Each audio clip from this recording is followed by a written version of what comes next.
Hello everyone, তোমরা কেমন আছো? প্লিজ কমেন্ট বক্সে জানাবে। আমি কিন্তু ভালো আছি। আজ আমি একটা রান্না নিয়ে এসেছি, দেখো তো।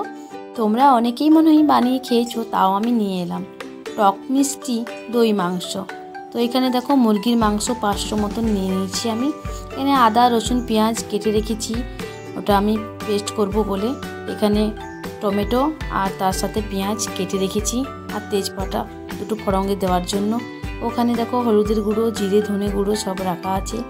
এখানে আমি মশলাটা এবারে পেস্ট করে নেব, আর সাথে আমি দুটো কাঁচা লঙ্কা দিয়ে দিলাম।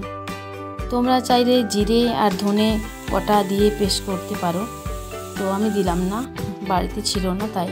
এখানে টক মিষ্টি দু রকমেরই দই আছে এটাতে মেশানো, ফেটে নিলাম। এবার দেখো কড়াইটা আমি গরম করে নিয়েছি।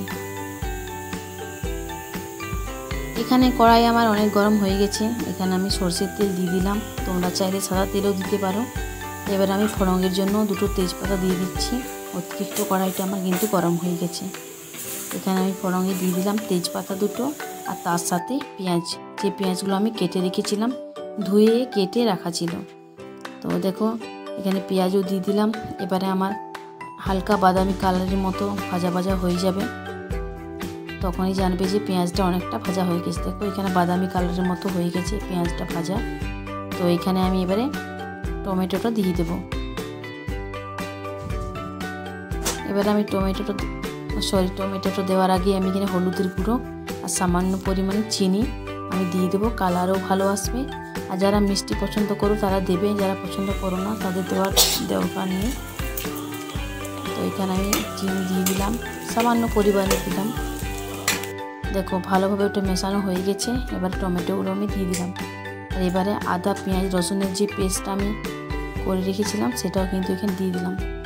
এবারে ওপর থেকে ধনে গুঁড়ো, জিরে গুঁড়ো, একটু শুকনো লঙ্কার গুঁড়ো কালারের জন্য সামান্য, আর তার সাথে সাথে গোলমরিচের গুঁড়ো আমি দিয়ে দেব।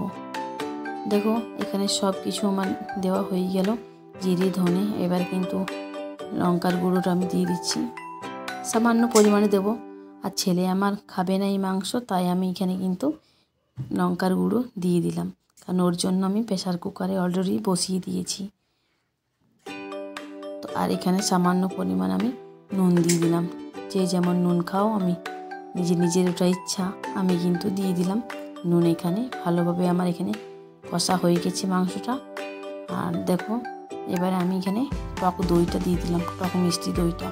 মিষ্টির পরিমাণটা একটু বেশি আছে দইটাতে, তো এখানে দিয়ে দিলাম, কারণ টক মিষ্টি ঝাল ভালো লাগবে খেতে। তো দেখো এখানে ভালোভাবে দইটাও আমার কষা হয়ে গেছে।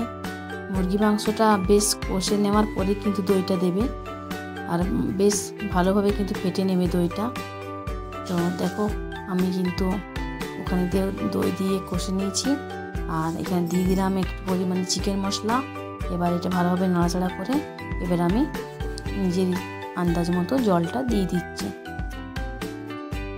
এখানে 10 থেকে 15 মিনিট কিন্তু আমার কষা হয়ে গেছে, বরং বেশি তো কম নয়। আমি কিন্তু ঢাকা দিয়ে দিয়ে মুরগির মাংসটা কষে কষে নিচ্ছিলাম, তাহলে আমার সিদ্ধটাও হয়ে যায় আর বেশ ভালোও লাগে খেতে। তো এখানে আমি পরিমাণ মতো জল দিয়ে দিলাম। তোমরা যে যেরকম ঝোল খাবে বা কষা কষা খাবে সেই হিসাবে জল দেবে। আর এখানে দেখো আমার সেদ্ধ হয়ে গেছে মাংসটা, একটু বেশিই সেদ্ধ হয়ে গেছে। তো আমি উপর থেকে কাগজির রস ছড়িয়ে দিলাম। ওটাতে কি হয়, কাগজির রস ছড়িয়ে দিলে মাংসটা কিন্তু আর গলে যাবে না। তো আমার মুরগির মাংস এখানে রেডি হয়ে গেছে। উপর থেকে আমি ধনে পাতা আর কি বলে সানরাইজের গরম মশলা আমি দিয়ে দিলাম। এবার আমি ঢেকে রেখে দেবো। এবার যখন আমি এবারে মাংসটা পরিবেশন করব, সেই তখনই এবার আমি ওটা ঢাকাটা খুলব। দেখো আমি এবারে সবাইকে খেতে দেবো, তাই আমি দেখো বন্ধুরা কালারটা কি সুন্দর এসেছে। এবার তোমাদেরকে একটু দেখিয়ে দিচ্ছি। আমার রান্নাটা ভালো লাগলে অবশ্যই লাইক কমেন্ট শেয়ার করে দেবে। আর আমার কিন্তু মুরগির মাংসটা 30 থেকে 40 মিনিট টাইম লেগেছে। শুভ দুপুর বন্ধুরা, এই দেখো আমি খাবার খেতে বসে গেছি। এই দেখো আজ নিয়ে নিয়েছি ভাত, আলু চোখা, পেঁপে ভাজা, বাঁধাকপি তরকারি, কুলের চাটনি। এটা কিন্তু কুলের চাটনি। আর এখানে নিয়েছি চিকেন, এই দেখো।